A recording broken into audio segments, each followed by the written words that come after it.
Hello and welcome to Lesson 9 of the Creative Online School's Mastering Adobe Lightroom course.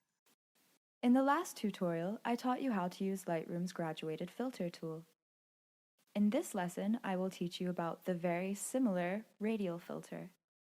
This tutorial is brought to you by Creative Online School. The radial filter tool allows you to make certain parts of your image stand out from the rest. You can think of it as a very customized vignette that isn't limited to just black or white corners.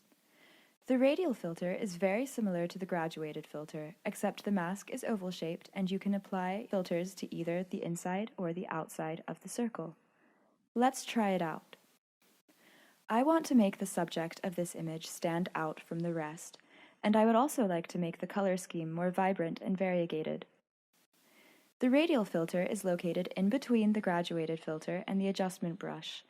You can click on its icon, or you can touch your Shift and M as in Mary key at the same time. We can select an effect from the list, or we can make a custom one. I'm going to play with the custom sliders. First, I'm going to draw a circle over the subject and drag it to where I want it to be using the center pin. As you can see, the subject just turned yellow. That's because the radial filter is currently inverted. I'm going to uncheck that option because I want to apply the changes to the outside of the circle. You can rotate your circle by dragging its edges, and you can change its size by dragging one of the edge pins. You can soften the transitional space between the outside of the circle and the inside by increasing the feather size. If we decrease the size of the feather, fewer changes will make it into the center of the circle.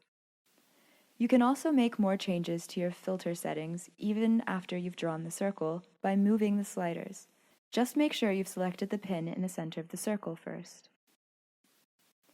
Now that that's done, the image looks a bit more dynamic, but I'm going to make it even more so by using the radial filter to mimic the presence of sunlight. This time, I'm working with an inverted ellipsis.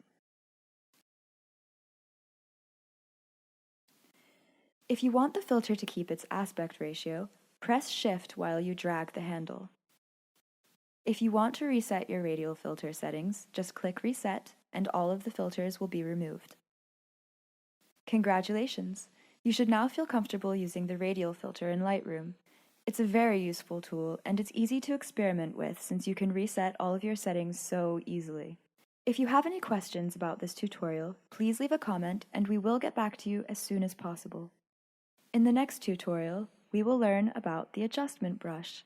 I will show you what it's good for and how to use it. This course is brought to you by Creative Online School.